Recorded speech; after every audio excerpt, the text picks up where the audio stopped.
currency, the United States will not force China to reevaluate their currency in the status quo. From the Daily Mirror, April 18, 2012. China has expanded the yuan's trading ban for the first time in 5 years, yet it must continue to steadily revalue its currency to help stabilize its economy. Beijing expanded the ban of yuan's fluctuations apparently because of mounting pressure from Washington. China's decision to give the yuan more flexibility was an apparent move ahead of the G20 conference to show the world its willingness to promote currency reform. However, the yuan failed to meet expectations as it was virtually unchanged from last week. Thus the plan. The United States federal government should substantially change its trade policy with the People's Republic of China by privately threatening to impose a 25% import surcharge on all imports from the PRC unless the yuan is revalued upward by 25% relative to the US dollar. Funding and enforcement will be guaranteed through normal means. Advantage 1 is the Chinese economic crisis. Subpoint A, without reevaluation, a Chinese economic crisis is inevitable from Akya in 2007. Without greater value addition, China will find itself in a painful trade-off between profit and employment growth. Current stock market valuations in China argue for substantial growth in profits in coming years, but this process will be imperiled if Chinese factories cannot produce higher-priced goods. That in turn will force the companies to improve productivity, thereby either denying employment growth or worse, firing people. It is in both the short and long-term interest of China to let its currency appreciate and nip in the bud the malignant impact that a peg has had on its domestic economy, including rising inflation and soaring property prices. Waiting too long as the Japanese did would inevitably produce the same kind of economic decline that Japan faced in the 90s. Subpoint B, if China's economy collapses, there will be global spillover, from Goldstein and Lardy in 2006. The cost of China maintaining an undervalued currency are already significant and are likely to rise over time. China's inflexible currency regime and its undervalued RMB also handicap the adjustment of global imbalances and increase the risk of a hard landing for the dollar and the US economy, with adverse global spillovers. Subpoint C, this spillover would go nuclear, from Meade in 92. But what if it can't? What if the global economy stagnates or even shrinks? In that case, we will face a new period of international conflict, South against North, rich against poor. Russia, China, India, these countries with their billions of people and their nuclear weapons will pose a much greater danger to the world than Germany and Japan did in the 30s. And subpoint D, revaluing their currency would solve for the Chinese economy, from Morrison and Labonte in 2011. There are a number of negative aspects to China's currency policy. An undervalued currency makes imports more expensive, hurting Chinese firms that import parts, machinery, and raw materials. Such a policy, in effect, benefits Chinese exporting firms at the expense of non-exporting Chinese firms. This may impede the most efficient allocation of resources in the Chinese economy. Although a rebalancing of China's economy would likely entail significant adjustment costs, it also would produce long-term benefits to the Chinese economy. It could boost China's term of trade, increase economic efficiency and hence economic growth, alleviate the large disparities of economic development between the coastal regions of China, as well as growing income disparities throughout China that are a risk to stability, help reduce or eliminate a major source of tension between China and many of its trading partners, some of whom view China's undervalued currency as a beggar-thy-neighbor policy that promotes economic development in China at the expense of growth in other countries. Advantage 2 is Chinese military modernization. Subpoint A, currency manipulation has enabled China to modernize its military faster, from Prague in 2003. This impact follows principally from a larger manufacturing engine for growth relative to the U.S. as a result of currency manipulation and its impact on the U.S. trade deficit. A manufacturing base with strong incentives to upgrade technological content enables China to modernize its military capability at a faster pace. Another effect of Chinese currency manipulation on Chinese military modernization is the enhanced capability to purchase weapons and other defense-related goods and services from abroad. The little one under this is that the status quo proves China is modernizing now, from Chase in 2011. China has deployed increasingly potent capabilities, including modern surface ships, advanced submarines, fourth-generation fighter aircraft, and conventional cruise and ballistic missiles, including an anti-ship ballistic missile designed to target U.S. aircraft carriers. China is also enhancing its command, control, communications, intelligence, surveillance, and reconnaissance systems, and its space and cyber warfare capabilities. Fueling China's accelerating military modernization is the rapid growth of their defense budget. Subpoint C are the impacts. China's rapid military modernization guarantees a U.S.-China conflict that will go nuclear, from Blumenthal in 2011. The necessity derives from the remarkable pace of Chinese military modernization. The Chinese military now threatens America's capacity to respond quickly from forward bases that are reinforced by assets sailing through and flying above the oceans. Given the advances in Chinese military capabilities, the PLA may be increasingly confident in its ability to strike a fatal blow to the ROC's defenses before Washington could respond. If current trends continue, our ability to deter and reassure may be at risk. As it grows ever more capable, the PLA may neither allow the U.S. to use its forward presence with impunity, nor permit the U.S. military to reinforce its forward posture from the Pacific. The risks of nuclear escalation will grow as China gains first strike conventional supremacy along its lateral. If China can strike a devastating blow against all U.S. and allied assets, U.S. response options will be highly escalatory to include long-range conventional strikes against a nuclear-armed China. It would be imprudent to assume that China will strictly adhere to its stated no-first-use nuclear policy in the face of devastating conventional strikes on its territory. And subpoint D, pressure over yuan is key to solving Chinese military modernization, from Tomlinson in 2005. America's leaders pretend to push U.S. interest in Beijing, but the Chinese don't even pretend to take them seriously. China's leaders received a very powerful message from these White House decisions to turn the other cheek and even justify Chinese behavior after transparent humiliations. It's a message virtually impossible to square with the desire to remain the most influential power in Asia and throughout the world, and we're more likely to produce dangerous Chinese miscalculations and even military confrontation. Critics of China's military policies still haven't connected the economic and security dots. To a great extent, the buildup ultimately is possible because of U.S. trade policies that have ignored currency manipulation and China's myriad other predatory trade practices. And observation 2 is solvency. The United States should threaten a 25% tariff on all Chinese imports from Samson in 2011. The measure targeting China's currency practices that is now before the Senate is mostly symbolic. Even if it became law, it wouldn't work for 2 reasons. To be effective, countervailing duties would need to apply to most Chinese imports, but in practice, companies bring cases only for individual products affecting millions, not billions of dollars. The process would be cumbersome and time-consuming. Worse, China might protest any countervailing duties to the World Trade Organization and it might win. Negotiations have failed. The Chinese did permit the RMB to rise beginning in July 2005, but only at a pace that didn't much change their competitive advantage. The only way to get them to do more is to threaten an increase in U.S. tariffs of 25% or more. The idea is to pressure China to revalue its currency. I am now open for cross-examination. Is everyone ready? Oh, yeah. Can I see a copy of the plan?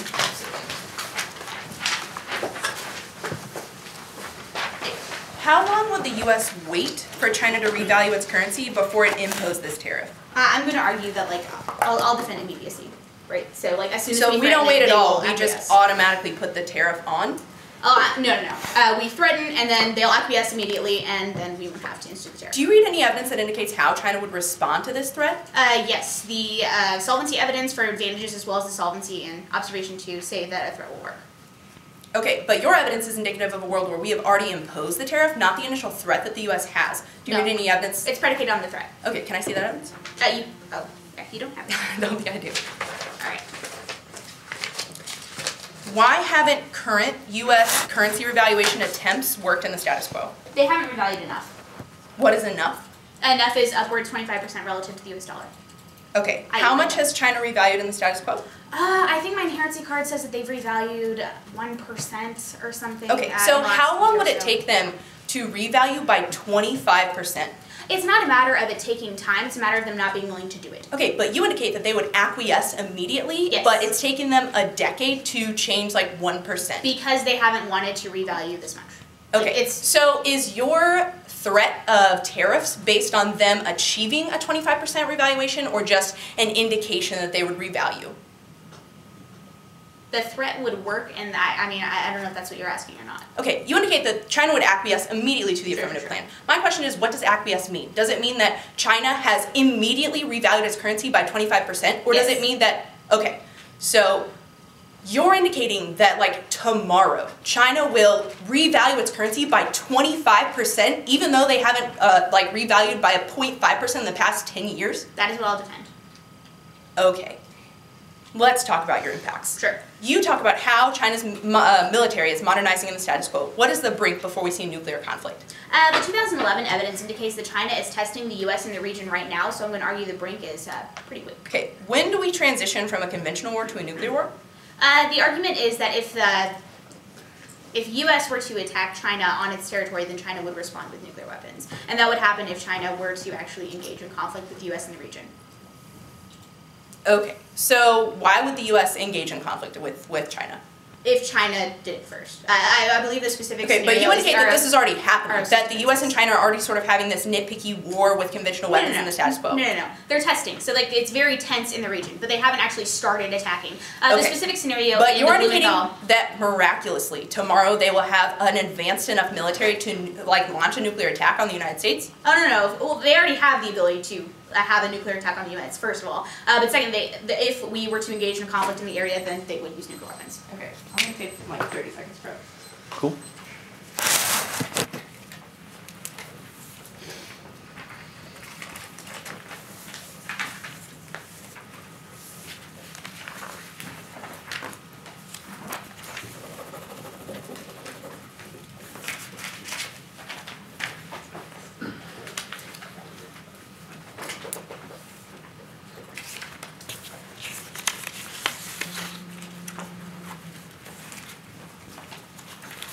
Okay, come up.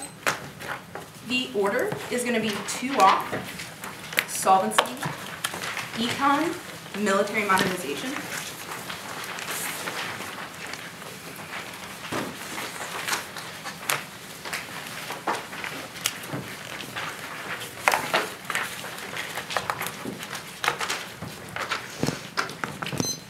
Nope.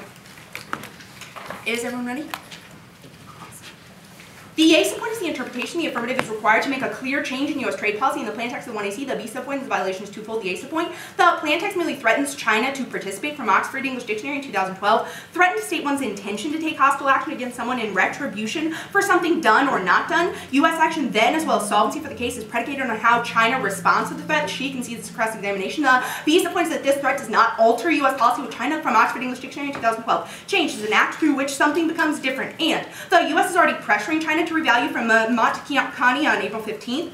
The yuan's trading ban will do little to blunt the criticism of current policy by the U.S. and the Treasury Department said not much of a shift in political rhetoric from Washington was expected. The process of correcting the misalignment of China's exchange rate remains incomplete. The U.S. has been pressuring China for most of the past decade to let its currency rise in value. Thus, he supported standards. The little a is conditionality. The little I, moving target. The plan is dependent on China's response and could be skewed to solve based on the gesture, China's response, or Chinese enforcement. There is no stable ground for links. She will inevitably shift out when this happens to prove abuse. The number 2 is negative strategy. The affirmative is infinite prep time or to ready a strategy, while the negative has mere minutes before the 1NC, while time is already limited, allowing the app to change their advocacy after the 1AC completely kills negative strategy and makes for a wholly unfair debate. The number 3 is predictability. The negative needs to be able to have some basis for preparing the debate to the range of possible affirmative frameworks. Since the resolution is the only stable indicator of what the negative needs to be prepared for the debate, the affirmative framework should be germane to the resolution. Additionally, the next standard is predictable limits. This topic is already large because its bidirectionality, and the affirmative interpretation attempts to further delimit an already expansive and complex resolution. The affirmative interpretation justifies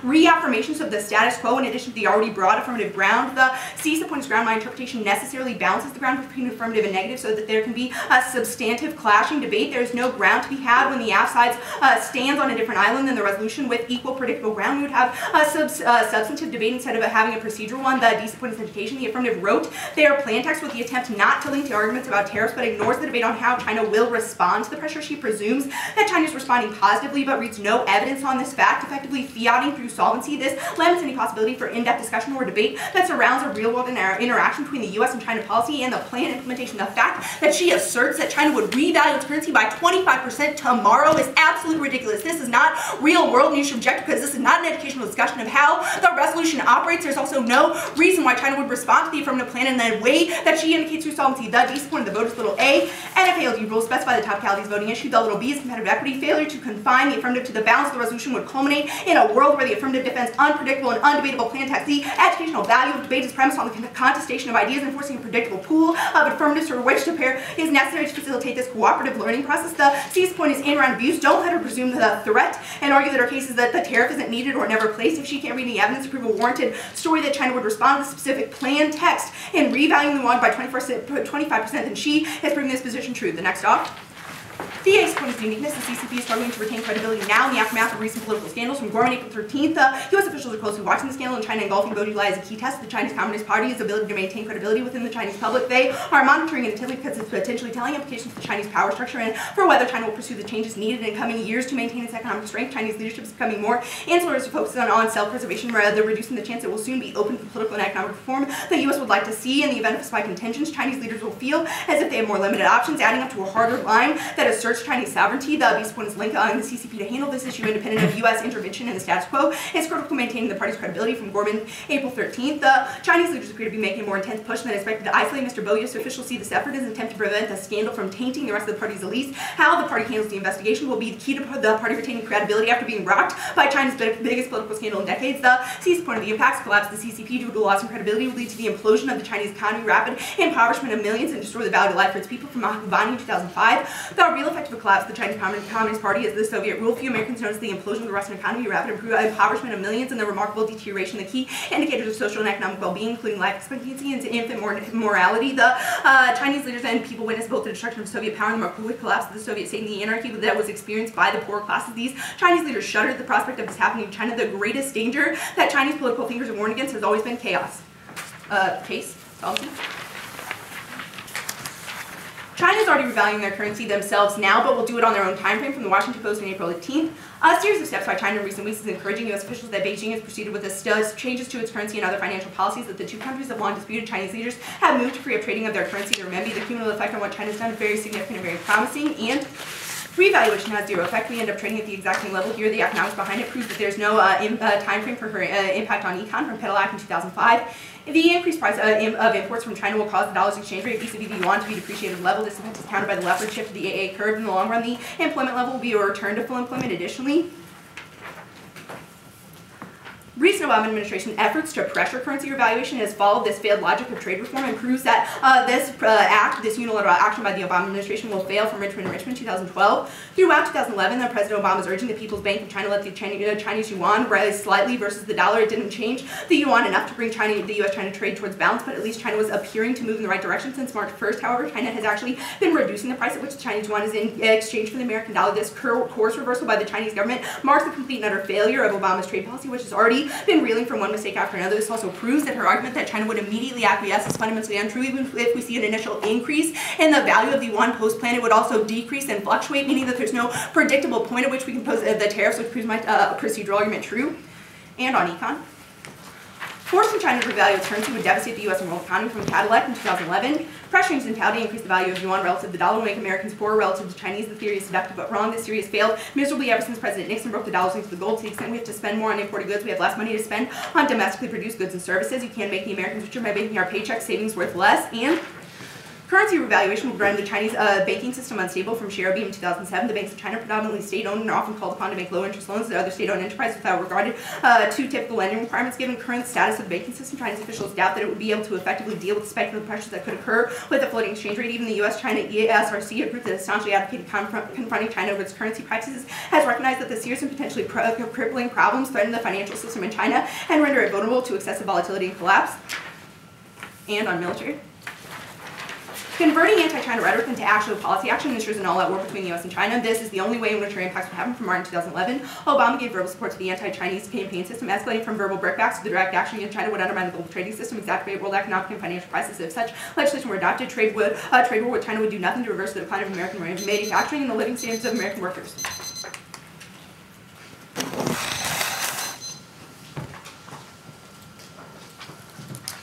All right, is everyone ready? Okay. Let's start off on topicality. What's your interpretation? I have a few. Cool. Okay, so it's a T unchanged, right? What? What is the T on? It's based on the fact that the plan doesn't create a substantial change in the status quo, Okay, so and that it's not a trade policy as well. Okay, where was your definition of trade policy?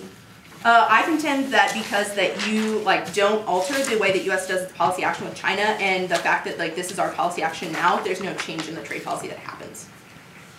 So what was your interpretation there? I don't read a definition for trade policy, Okay. but my argument is that you're not a substantial change based on existing trade policy. Okay.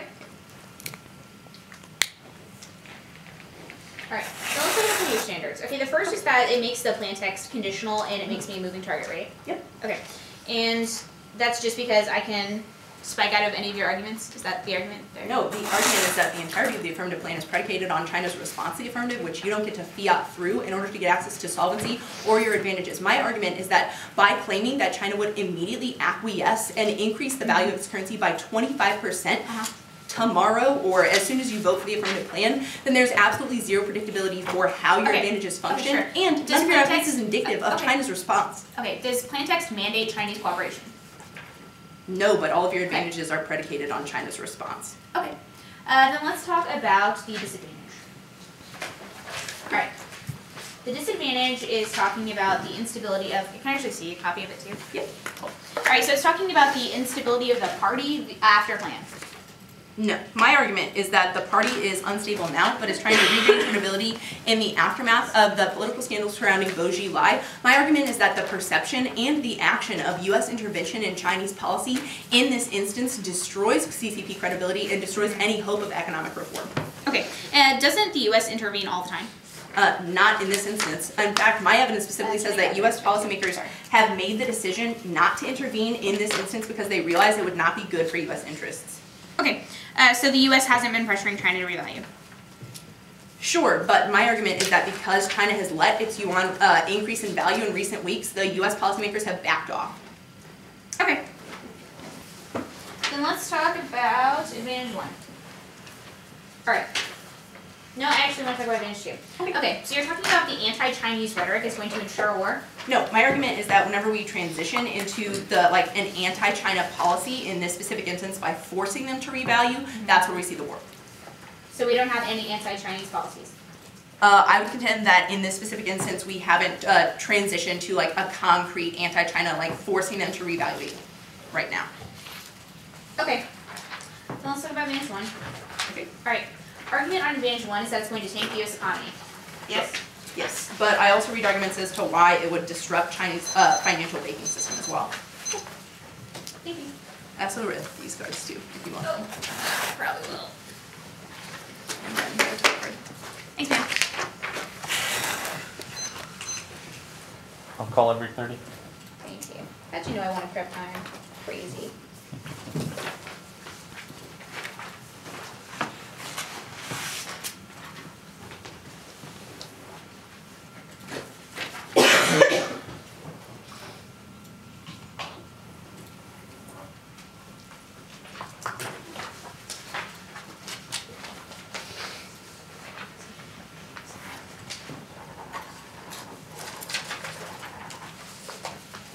Thirties.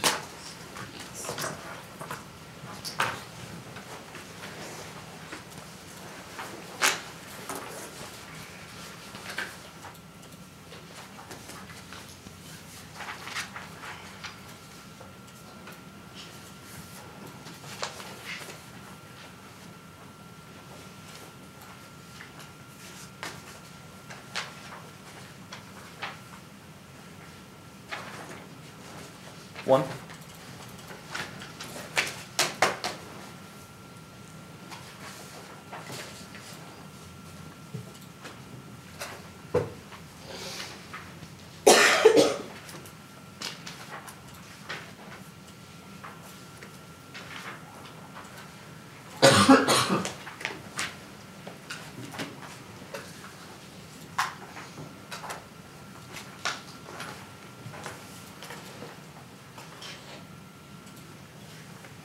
One half use.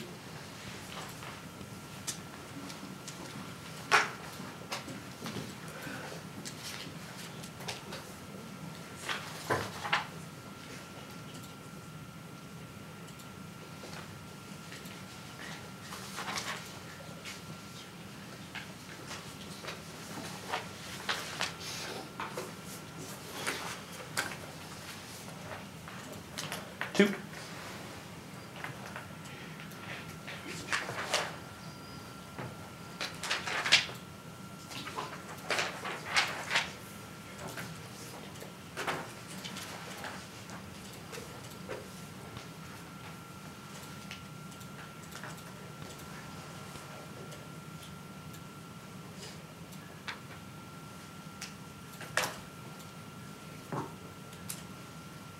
One and a half for me.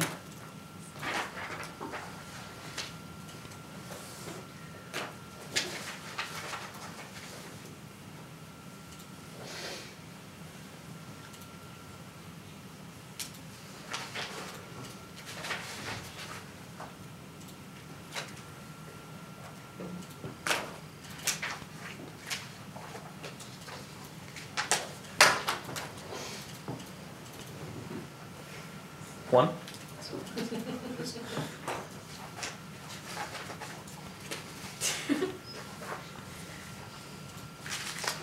I like laughing. Laughing's good.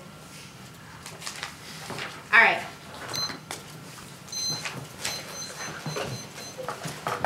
The order is going to be the topicality on top. Then solvency. Add 1. Add 2. DA.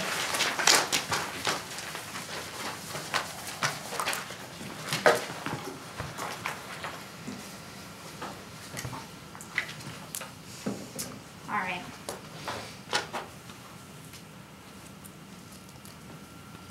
Everyone ready? Okay. You can go ahead and extend Myra's interpretation of change because that is precisely what the plan is doing. I need this interpretation because, one, I am changing U.S. trade policy in its totality, which means that if China doesn't have its currency revalued upward by 25% at all times, like relative to the U.S. dollar, then the tariff would be instituted or the threat of the tariff would exist, which means that fundamentally I change how our trade policy functions with China. But second, I'm going to contend that currency manipulation is a key part of our trade policy. In fact, Wayne Morris, a specialist in Asian trade, said September 30th, 2011, in a report to Congress that currency manipulation is a key part of our trade relationship with China, which means that I meet the trade policy definition. But these are going to be better for a couple reasons. Number one, I'm going to argue that my interpretation is best for predictability because I am addressing how we deal with our trade policy in its totality instead of picking down as Myra's interpretation would have you do. But second, I would argue that my interpretation is perfect, is the best, like the most contextual because we threaten China, we have threatened them in the past, which means that it's always more predictable to do that in the future. Like example, 2005, we actually threatened them with the tariff, and we're doing that, and it worked. Okay, let's go on to her violations. First, she indicates that threatening China means that something has to be done. I would argue that this changes fundamentally how our relationship works with China because that threat would always exist if they didn't revalue their currency at the appropriate levels. But second, she argues that this isn't going to alter the policy. However, it absolutely does.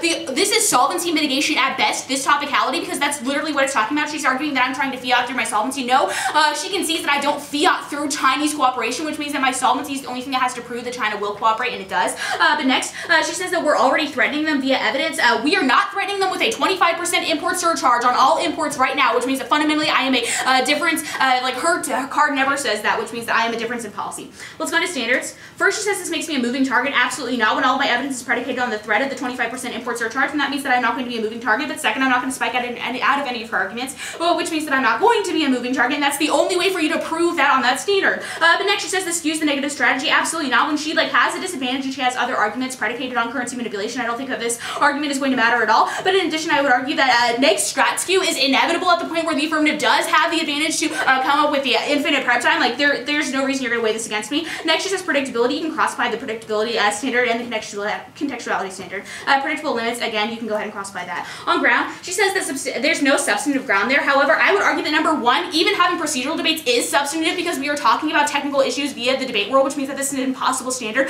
to vote against me. But next, she says education, that I fiat through solvency. Again, when my solvency proves that China's going to say yes, then I'm not fiating anything.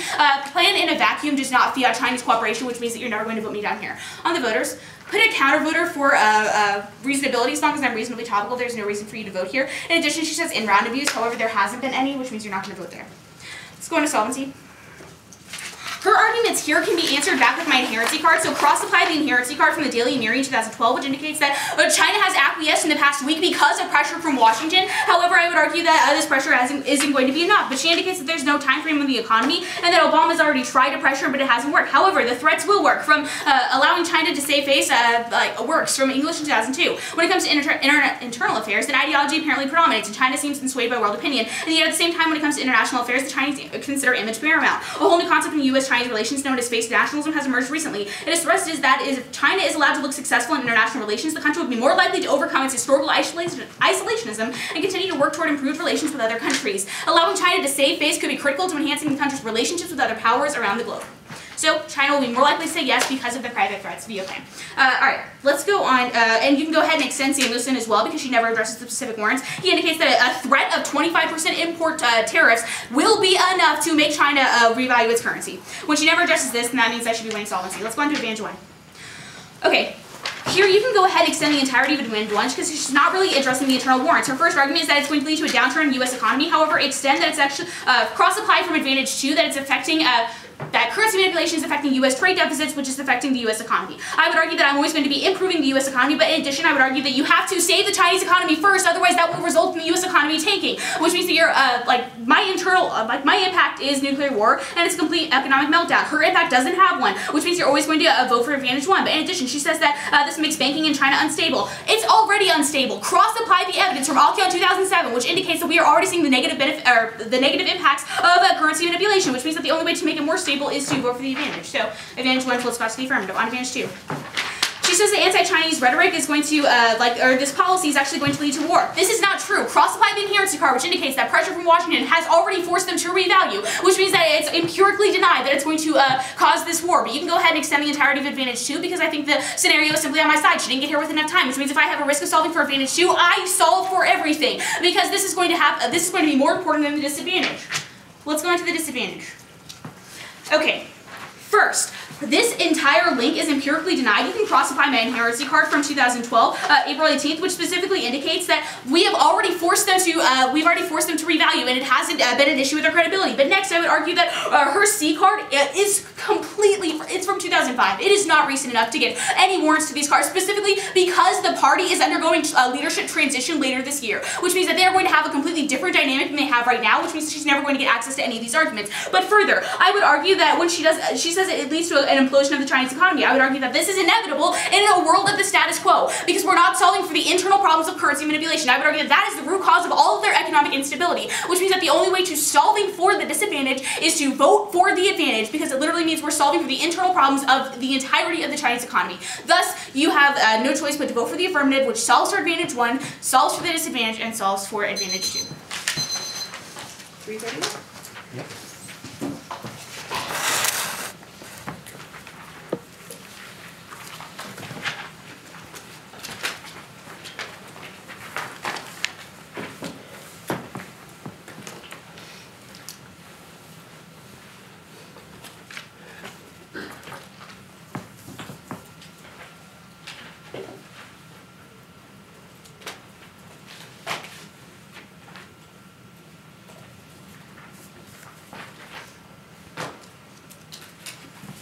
Three.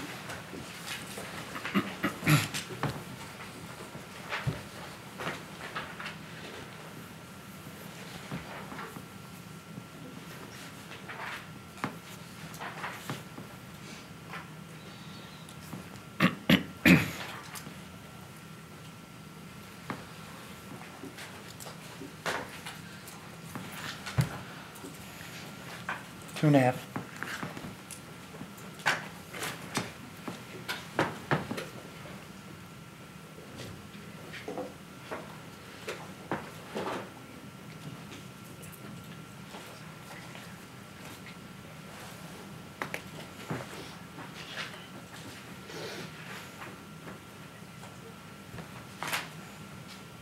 Can I get your T answers?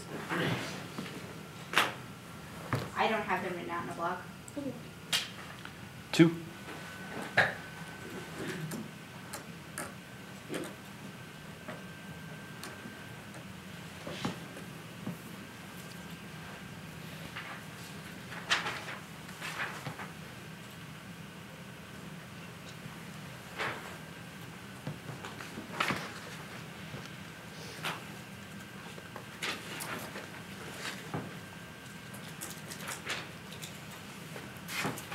Can I get the 1 and C back?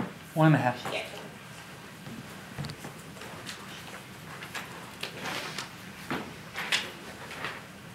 Okay, that should be everything.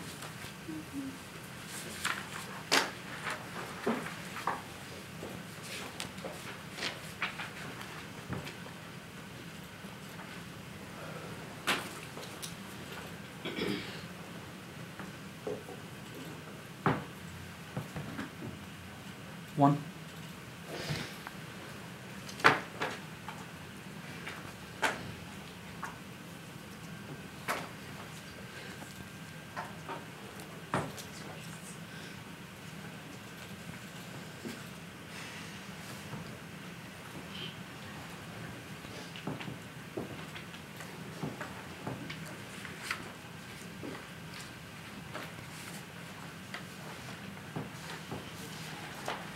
$30.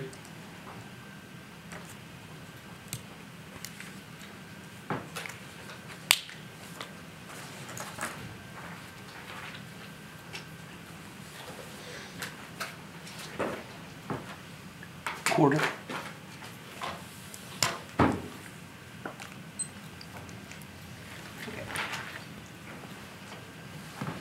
I'm going to overview and then T.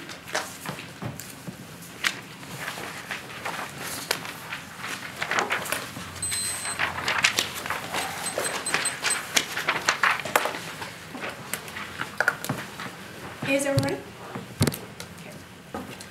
There are 3 reasons why I think you should vote negative at the end of today's debate. The number 1 is that the affirmative plan is not topical, which means that you reject the affirmative as per NFA of the reason. Number 2 is that if my topicality argument is fundamentally true, it proves that there's no impact of voting affirmative because it's conditioned based on China's response, which means there's no advantage to signing your ballot in affirmation anyway. The number 3, Garcia in 2012 said, I don't like conditionality anyway, so you should vote on it. And I would contend that conditionality as an independent reason to reject the affirmative because theory is a pre-fiat issue, which means that you don't look to the impacts of voting affirmative. Let's talk about T on the line. First. Extend her argument that we're threatening by China now. She agrees, and she makes this argument in several places in the 2AC. She also contends you should extend the argument that she made on the disadvantage that we've already forced China to revalue its currency, which means that this is as per current U.S. trade policy, which means that the affirmative plan is absolutely zero change in the way that U.S. does a trade policy or practice in the status quo. There's no reason why the plan changes anything. I'm winning my interpretation on this because she extends my own interpretation and doesn't read a counter interpretation, which means that if you feel that my interpretation of change is fundamentally true, that it means to make different from what's happening now, which means that something becomes different. That's my Oxford English Dictionary accessed in 2012, which means that if you feel like the affirmative plan doesn't change the way the U.S. is characterizing its trade policy with China in the status quo, then you don't vote affirmative. Additionally, you should extend my interpretation of threaten. That's as per the Oxford English Dictionary in 2012, which just means you state one intentions to take hostile action in retribution for something done or not done, which means that the entirety of any sort of affirmative change is predicated on an initial Chinese response. This means that plan in a vacuum does absolutely nothing because it's based on China responding to this threat of a 25% tariff. None of her solvency evidence indicates that China would make the change that she defends in the entirety of her advantage scenarios and on solvency. She says that before the U.S. would implement a 25% tariff on China, China would have to revalue its currency by 25%. The only piece of solvency evidence that she reads to you in this round just is that China would increase the value of its won a little bit, but never says that it would be an increase by 25%, which means that as per her own arguments, she's not making the change necessary to status quo policy to do anything fundamentally different than what's happening now. And on her reasons to prefer. She says that currency manipulation is actually critical to discussions of trade policy, but this just proves my argument that this is in our trade policy now. Additionally, she says that we have threatened China in the past. That's fine. That further proves my argument that this is happening in the status quo. She says that this is more predictable. Just because it's happening now doesn't mean that this is predictable based on what the resolution asks us to do. I can only prepare for this debate based on what the resolution says before we come to the round. You should reward her just because I was prepared for this debate and knew that she would be reading a currency manipulation app. You should send a signal to the affirmative that this type of rhetoric when constructing affirmative plans is unacceptable because it encourages affirmative conditionality, it encourages affirmatives to fiat through solvency, and at the very worst, or at the very least, it proves that the affirmative is not topical. Then, she says that this argument is solvency mitigation at best, but I would contend that this is still topical because she's not meeting my interpretation of change.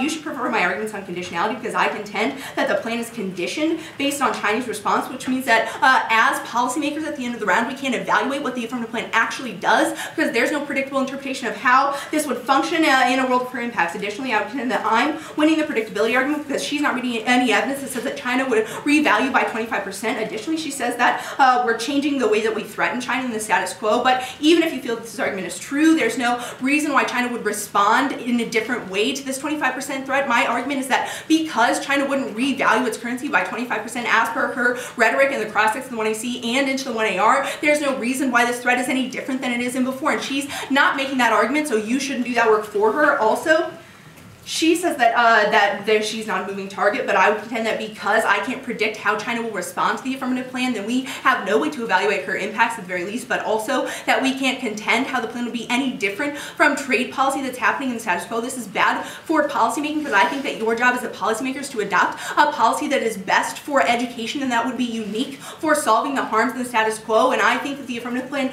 doesn't do so and excludes our discussion of how to do so by encouraging a vague plan writing. Also, she says that there's no ground loss, but I wasn't able to read any specific evidence as to how China would respond to the affirmative plan because there's no evidence out there that talks about how China would respond to the threat of a 25% tariff. This is just not in the literature base, and just because I was able to read ground doesn't mean it's educational ground, which I think is best. I'm winning the internal linked education, which is the best impact at the end of the debate because we should be talking about realistic, real-world policymaking and act as policymakers and understand how China would interact with U.S. trade policy. This is why my interpretation is best. It's the only interpretation that you have at the end of the round and is a reason to reject the affirmative. Additionally, she says that procedural debates mean that I clearly have ground, but I am making the argument above that this is an educational ground. The fact that I had to go for T at the end of the round proves that we couldn't have a discussion of how the affirmative plan changes things or what the effects of the affirmative plan would be, because not even the affirmative knows the answer to that question, which means that there's no educational discussion that happens. You should hold the affirmative accountable for not changing anything as per current U.S. trade policy in a world where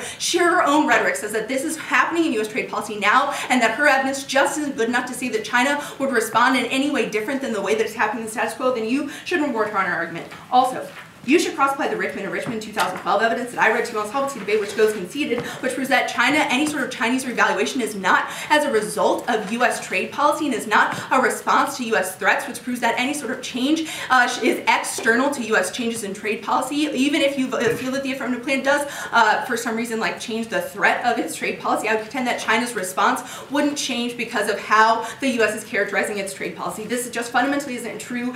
She doesn't respond to this evidence. It's a voter for NFA rules in order to preserve education in the standards debate. At worst, conditionality is a bad thing, as you indicated.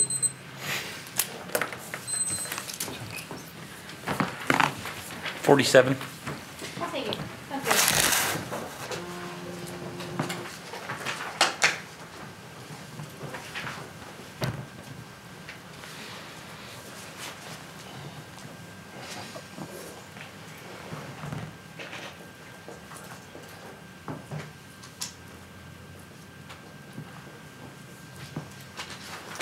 $30.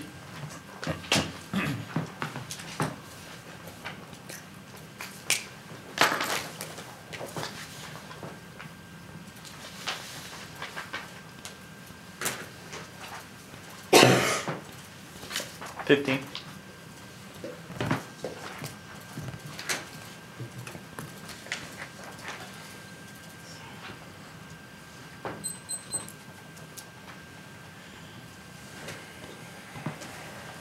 Time? Guess what the order is going to be. There's going to be an overview on top, then we're actually going to go through case really briefly, and then T. Now, when you say really briefly, will the order on case matter? No, it won't.